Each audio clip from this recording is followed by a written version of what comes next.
Marwari media आप देख रहे हैं। आज है 3 अक्टूबर 2025 शुक्रवार का दिन, हिंदू तिथि आश्विन माह की एकादशी। नजर डालेंगे आज की बड़ी खबरों पर। शुरुआत करेंगे देश की बड़ी खबर के साथ।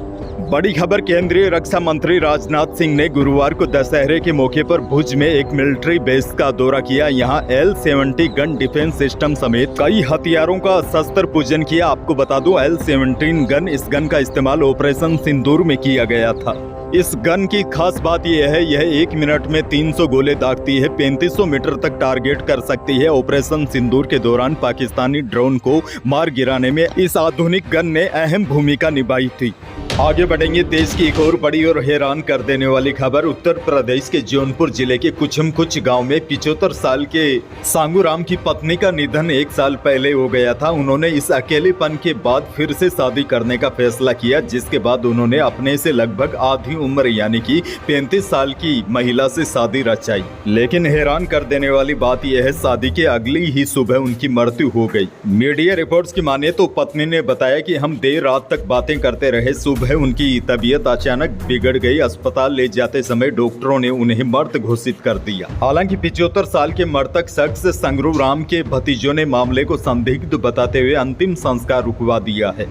बहरहाल आगे बढ़ेंगे, राजस्थान से बड़ी खबर। राजस्थान में कल विजयदशमी का त्योहार धूमधाम से मनाया गया। कोटा में सबसे ऊंचे 221 फीट के रावण के पुतले का दहन किया गया। वहीं जयपुर के विद्याधर नगर स्टेडियम में भी 121 फीट के रावण का पुतला जलाया गया। अच्छा, बड़ी खबर ये भी देखिए, श्री गंगानगर के सूरतगढ़ में दशहरा उत्सव के दौरान कुंभकर्ण का जलता हुआ पुतला एक युवक के हाथ पर गिर गया। हादसे में युवक लक्ष्मण राठौड़ घायल हो गया। वहीं जयपुर के विद्याधर नगर में बारिश की वजह से समय से पहले ही रावण का दहन करना पड़ा और जयपुर के आदर्श नगर में बारिश की वजह से रावण के पुतले भीग गए। ऐसे में बड़ी मुश्किल से रावण दहन हुआ। आगे बढ़ेंगे, राजस्थान से एक और बड़ी खबर। बीते बुधवार को सीकर जिले के नेछुआ उपखंड में एक बोलेरो गाड़ी द्वारा नंदी यानी कि सांड को टक्कर मारकर हत्या करने के मामले में पुलिस ने बड़ा एक्शन लिया है। बड़ी बात यह है, इस घटना के बाद पुलिस ने त्वरित कार्रवाई करते हुए 2 आरोपियों को गिरफ्तार किया है। गिरफ्तार आरोपियों के सिर मुंडवाकर उन्हें गाउन पहनाकर गांव में जुलूस निकाला गया। इस जुलूस में भारी पुलिस बल के साथ साथ स्थानीय गौ सेवक और शिवमठ धाम आश्रम के संत महावीर महाराज भी शामिल थे। आपको बता दो, घटना बीते बुधवार की है। सीकर के नेछुआ इलाके में एक बोलेरो गाड़ी ने नंदी को टक्कर मार दी थी। इसके बाद नंदी की मौत हो गई थी। पुलिस के अनुसार इस घटना में शामिल कार चालक प्रेमचंद बावरी, शिवराज सिंह और 2 अन्य लोग थे। ये सभी टक्कर मारने के बाद मौके से फरार हो गए थे। स्थानीय लोगों ने इस घटना की जानकारी पुलिस को दी थी, जिसके बाद नेछुआ थाना पुलिस ने तुरंत कार्रवाई शुरू की। आगे बढ़ेंगे, झालावाड़ से बड़ी खबर। झालावाड़ में पति पत्नी किराए के कमरे में नकली नोट छाप रहे थे। दोनों कुरियर से नकली नोट सप्लाई करते थे। अब झालावाड़ DST और चंडीगढ़ पुलिस ने 12.20 लाख रुपए के नकली नोटों के साथ दोनों को गिरफ्तार किया है। पुलिस ने आरोपियों के कमरे से laptop, colour printer, cutter, paper स्याही और स्क्रीन फ्रेम, इमेजर जैसे कई आइटम बरामद किए हैं। मास्टरमाइंड पति पत्नी दोनों झालावाड़ में नकली नोट छापते थे। उसके बाद इन नोटों को पूरे देश में फैला दिया जाता था। फिलहाल दोनों आरोपियों को गिरफ्तार किया है। पूछताछ में और भी कई बड़े खुलासे हो सकते हैं। आगे बढ़ना होगा, बड़ी खबर। मुख्यमंत्री भजनलाल शर्मा ने दशहरा के अवसर पर सहकार सदस्यता अभियान का शुभारंभ किया। यह अभियान 2 से 15 अक्टूबर तक पूरे प्रदेश में चलेगा। सीएम ने सहकारिता को सामाजिक और आर्थिक व्यवस्था का महत्वपूर्ण हिस्सा बताते हुए इसे सशक्त बनाने के लिए राज्य सरकार के प्रयासों पर जोर दिया। वैसे आपको बता दें, सहकार सदस्यता अभियान शुरू हुआ है। यह 15 अक्टूबर तक चलेगा। इसका मुख्य उद्देश्य महिलाओं और युवाओं को सहकारिता से जोड़कर उन्हें ब्याज मुक्त ऋण और सरकारी योजनाओं का लाभ देना है।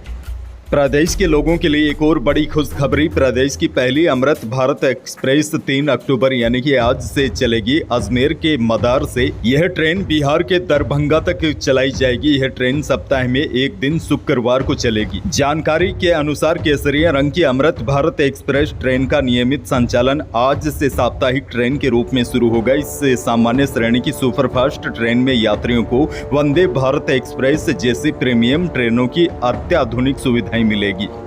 भरतपुर से बड़ी खबर देखिए। जिले के वेर उपखंड में खांसी की सिरप पीने से 2 साल के मासूम की मौत का मामला सामने आया है। जानकारी के अनुसार गांव लोहासा निवासी निहाल सिंह गुर्जर का बेटा तीर्थराज पिछले 2 दिनों से मामूली खांसी जुकाम से पीड़ित था। निहाल सिंह अपने बेटे को इलाज के लिए राजकीय उप जिला चिकित्सालय वेर लेकर पहुंचे, जहां डॉक्टरों ने दवाई के साथ खांसी की सिरप भी दी थी। वैसे आपको बता दूं, राजस्थान में बच्चों की मौत और बीमारी के मामलों ने स्वास्थ्य विभाग की कार्य प्रणाली पर गंभीर सवाल खड़े कर दिए हैं। जयपुर स्थित कैंसस फार्मा कंपनी द्वारा निर्मित इस सिरप के सेवन से भरतपुर और सीकर जिलों में 2 बच्चों की मौत हो चुकी है, जबकि 11 बच्चे गंभीर रूप से बीमार बताए जा रहे हैं। यह दवा सरकारी अस्पतालों में मुफ्त दवा योजना के अंतर्गत दी जाती है।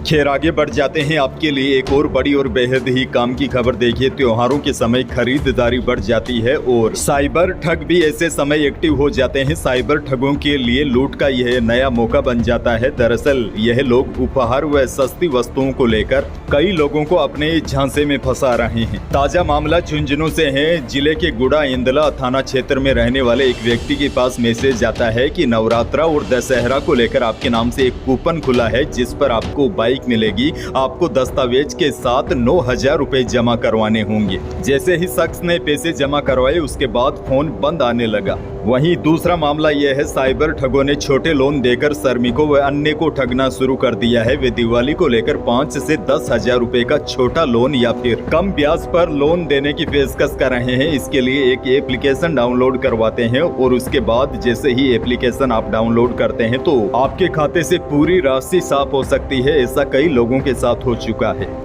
आगे बढ़ना होगा। बड़ी खबर रेल यात्रियों के लिए अच्छी खबर है। जैसलमेर दिल्ली जैसलमेर रोनिचा एक्सप्रेस को दिसंबर से LHB रैंक में संचालित किया जाएगा। जोधपुर DRM अनुराग त्रिपाठी ने बताया कि यात्रियों की सुविधा को ध्यान में रखते हुए गाड़ी संख्या 14,087 व 14,088 रोनिचा एक्सप्रेस दिल्ली से 9 दिसंबर और जैसलमेर से 10 दिसंबर को LHB रैंक के साथ चलाया जाएगा। आपको बता दूं, यह कोच पुराने कोच की तुलना में ज्यादा सुरक्षित और आरामदायक माने जाते हैं। आगे बढ़ेंगे। बड़ी खबर, सोना और चांदी अब हर दिन नए रिकॉर्ड छू रहे हैं। विदेशी बाजार की तेजी के असर से जयपुर सराफा बाजार में दोनों ही कीमती धातुओं में रिकॉर्ड तेजी देखी गई। गुरुवार को जयपुर सराफा बाजार में चांदी 1,800 रुपए की छलांग लगाकर 1,50,100 रुपए प्रति किलो पर पहुंच गई और शुद्ध सोना भी 800 रुपए तेज होकर 1,20,500 रुपए प्रति 10 ग्राम रहा और गुरुवार को जेवराती सोना भी 800 रुपए बढ़कर 1,12,400 रुपए प्रति 10 ग्राम रहा। जयपुर से बड़ी खबर, जयपुर में SCB ने बड़ी कार्रवाई को अंजाम दिया है। फुलेरा थाने के SHO को ट्रैप किया है। SHO चंद्र प्रकाश यादव को ट्रैप किया गया है। इसके साथ ही दलाल हैप्पी माथुर को भी ट्रैप किया है। दोनों को 50,000 रुपए की रिश्वत लेते रंगे हाथों दबोचा गया है। दरअसल साइबर क्राइम की शिकायत में गिरफ्तार नहीं करने की एवज में इन्होंने घूस मांगी थी। अच्छा, मौसम को लेकर बहुत बड़ी जानकारी है। मौसम की विदाई के बाद भी प्रदेश के कई जिलों में बारिश का दौर एक बार फिर शुरू हो गया है। राजधानी जयपुर में गुरुवार को शाम 7 बजे अचानक मौसम बदला और तेज बारिश का दौर शुरू हो गया। जयपुर में पिछले 3 दिनों से लगातार बारिश हो रही है। वहीं बीते 24 घंटों के दौरान करौली, अलवर, धौलपुर, नागौर, जोधपुर, बाड़मेर, जालोर यहाँ पर भी कई स्थानों पर हल्की बारिश हुई।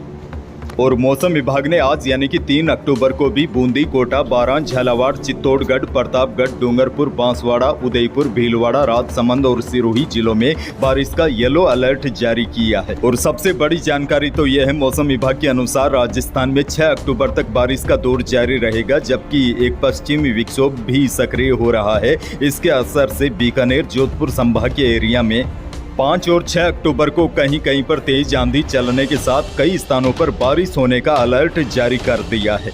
तो ऐसे में किसान भाइयों को सलाह दी जाती है कि कृषि कार्यों में थोड़ी तेजी लाए, क्योंकि मौसम एक बार फिर बदलेगा। अंत में एक और बड़ी खबर आपको दे दूं, भारत और चीन के बीच डायरेक्ट फ्लाइट शुरू करने पर फिर से सहमति बन गई है। विदेश मंत्रालय ने गुरुवार को प्रेस रिलीज कर इसका ऐलान किया है। इस ऐलान के कुछ ही देर बाद एयरलाइन इंडिगो ने 26 अक्टूबर से दोनों देशों के बीच सीधी उड़ानें फिर से शुरू करने का फैसला किया है। आपको बता दूं, कोलकाता से गवांगझू के लिए रोजाना नॉन स्टॉप उड़ानें चलेगी। एयरलाइंस ने यह भी बताया है कि जल्द ही दिल्ली और गवांगझू के बीच भी सीधी उड़ानें शुरू होगी। आपको बता दूं, भारत और चीन चीन के बीच 2020 में कोरोना महामारी की वजह से यह सर्विसें बंद की गई थी। इसके बाद गलवान झड़प की वजह से दोनों देशों के रिश्ते भी खराब हो गए थे। अब भारत और चीन के रिश्तों में सुधार है, ऐसे में दोनों देशों के बीच सीधी फ्लाइट सेवा शुरू होगी। तो यही थी प्रदेश और देश की आज की कुछ बड़ी और महत्वपूर्ण खबरें। वीडियो को लाइक करना बिल्कुल न भूलिए और चैनल पर नए हैं तो सब्सक्राइब जरूर कीजिए ताकि आप अपडेट रहे बड़ी और काम की खबरों से। धन्यवाद।